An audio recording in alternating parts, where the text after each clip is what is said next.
Mauritius, a tiny island nation in the Indian Ocean.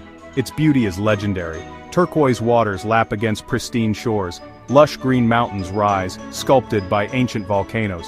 This paradise holds a surprisingly complex history, a story of discovery, transformation, and resilience. Few places on Earth have seen such dramatic changes.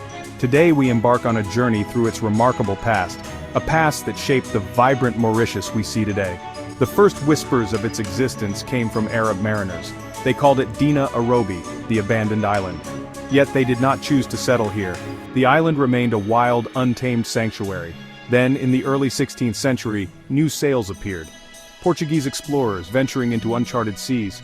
Don Pedro Mascarenhas is credited with its European discovery.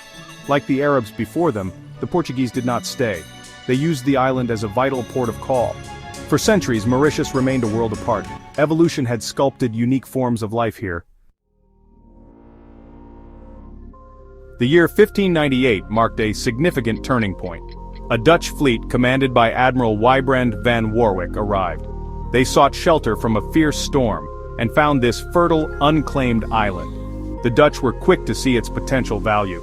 They formally claimed it for the Netherlands. It was named Mauritius, in honor of their stadholder. The Dutch East India Company established a small settlement. Their primary interest was the island's rich resources. Vast forests of black ebony wood were highly prized. However, life for the settlers was far from easy. They faced formidable challenges. Devastating cyclones frequently swept across the island. Pests, like rats arriving on ships, destroyed crops. Despite the hardships, the Dutch left a lasting legacy. They introduced new plants and animals. Sugarcane, brought from Java, was planted for the first time. Tragically, the Dutch period witnessed an ecological disaster. The dodo, that unique flightless bird, vanished forever. 5 years after the Dutch departure, new sails appeared. In 1715, France laid claim to the now empty island. It was renamed Île-de-France, the French Isle. The true transformation started with Bertrand François Maé de la Bourdonnais. He became governor in 1735, a man of great vision and energy. He saw the island's strategic potential in the Indian Ocean. His leadership would lay the foundations for a thriving colony. Port Louis on the northwest coast became the capital.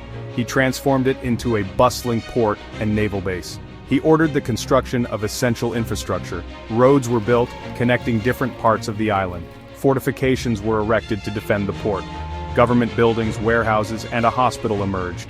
Under French rule, agriculture flourished, particularly sugarcane. Bourdonnais himself encouraged its cultivation. Sugar plantations spread across the fertile plains. This industry became the backbone of the island's economy. However, this prosperity came at a terrible human cost.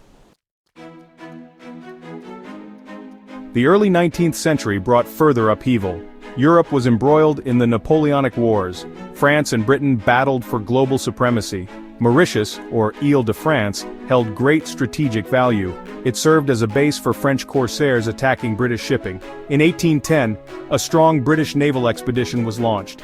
After a determined campaign, the island was captured. A new flag, the Union Jack, was raised over Port Louis. Another colonial power now controlled its destiny. The British takeover was formalized by the Treaty of Paris in 1814. The island officially became a British Crown colony. Its name was reverted from Île-de-France back to Mauritius. The British allowed the inhabitants to retain their French customs. Their laws, language, and religion were largely preserved. This helped to ensure a smoother transition of power. One of the most profound changes under British rule was yet to come. The British Empire moved towards abolishing slavery.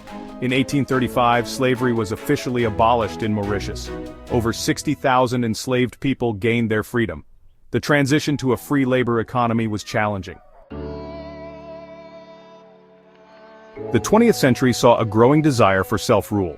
A political awakening stirred among the Mauritian people.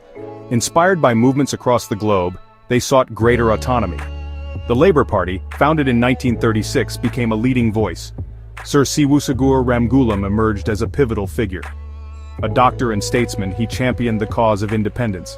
He skillfully navigated the complex path towards sovereignty, negotiating with the British government for self-determination. On March 12, 1968, a historic day dawned. Mauritius achieved independence from British rule. The Mauritian flag was raised for the first time.